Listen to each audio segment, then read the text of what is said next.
Buenas, ¿cómo va? Bienvenidos a Inminente Final, Apocalipsis Explicado.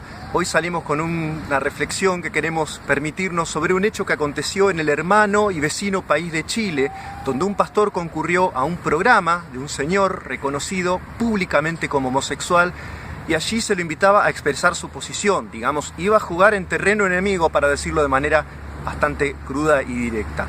Y él sabía más o menos como lo que se iba a encontrar, pero lo que nadie esperaba es lo que él llevó preparado. En primer lugar, al empezar nada más su intervención, su entrevista, el hombre empieza a orar. Ora, habla a Dios, le pide a Dios que abra los ojos de esta gente, de los homosexuales, lesbianas, travestis, gays. Y después, avanzada la entrevista, él extrae de su bolsillo un trapo multicolor, una bandera multicolor que representa a este colectivo precisamente de los que tienen otras orientaciones sexuales, lo coloca debajo de sus pies y dice que es un trapo indigno, un trapo de inmundicia, y que él así lo consideraba. La productora del programa, indignada, ofendida, dice, con esta actitud del pastor, lo invita a que cambie, a que modifique su acción. El hombre se niega a hacerlo, entonces cortan el programa, lo sacan del aire y le piden que se retire. Salió públicamente como que este hombre fue expulsado de un programa de televisión por su actitud. Así que yo encabezaría esta reflexión con ese pasaje conocido de los textos bíblicos que dice: andad sabiamente con los de afuera, redimiendo el tiempo. Sea vuestra palabra siempre con gracia, sazonada con sal, para que sepáis cómo debéis responder a cada uno. Fíjate, no dice para que respondáis a cada uno, sino para que sepáis cómo debéis responder a cada uno. Los cristianos tenemos que estar preparados para responder por la palabra de Dios, para dar testimonio de ella, para hacer un llamamiento, una exhortación a que los pecadores se arrepientan, para que depongan su mala actitud. Lo que hizo el pastor Soto lo vamos a analizar tratando de adivinar, digamos así, cuál fue la motivación por la que él hizo esto. En primer lugar, yo descartaría de plano que haya sido motivado por la ira o por alguna clase de emoción fuerte que lo embargó. Él llevó preparados los elementos. Él preparó su intervención. Él sabía lo que iba a hacer. Se puede llegar a entender que él quiso producir un efecto de ruptura discursiva, de pregnancia discursiva, de justamente llamar la atención a través de una especie de acting. Me cuentan los hermanos chilenos, que este pastor Soto es muy aficionado a la cuestión histriónica, que hay varios videos de él circulando por la red, incluso que se han hecho famosos, que tiene muchos visionados. Bueno, parece que eso es lo que él quiso hacer, ocupar el centro de la escena discursiva, saliéndose del libreto, de lo que otros esperaban que fuera el libreto que él llevaba preparado.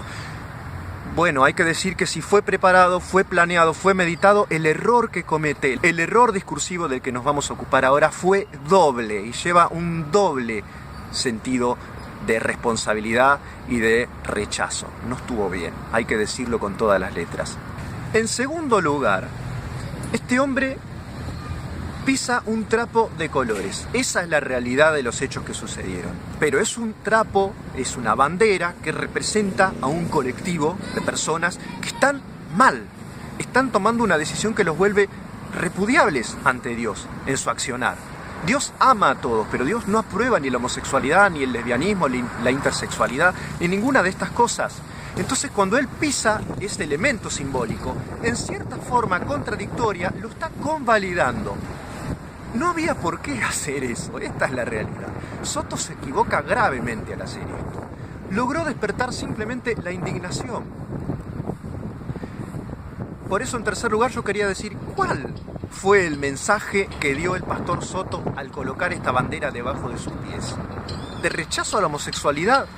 Lo único que unánimemente se interpretó fue que el pastor Soto fue agresivo en toda su participación, porque incluso su oración, la que hace al comienzo, se interpreta como un acto de agresión y de invasión simbólica. Por esto que te cuento, en televisión las oraciones no corresponden, porque la oración es vertical, entre uno y Dios.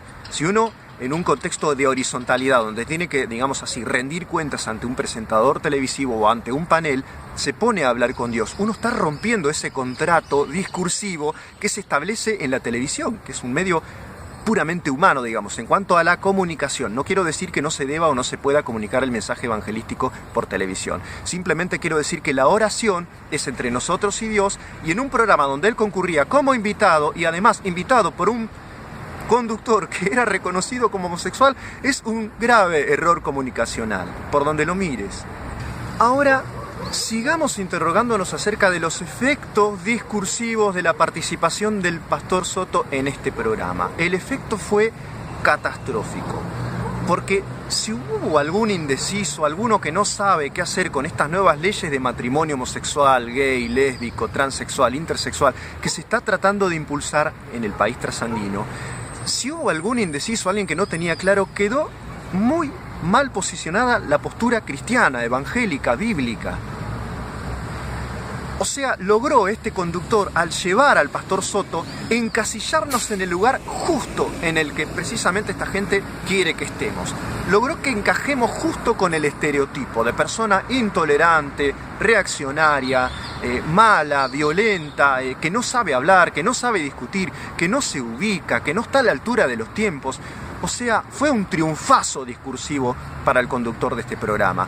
No hablo de si tenía razón o no, o de si es lícito o no estar de acuerdo con esta medida. Por supuesto que estamos en contra porque la Biblia lo dice claro en 1 Corintios 6:9. Los homosexuales y los que se acuestan con hombres y las lesbianas y las que se acuestan con mujeres no heredarán el reino de Dios. En eso la palabra es clara. De lo que estamos hablando es del efecto discursivo.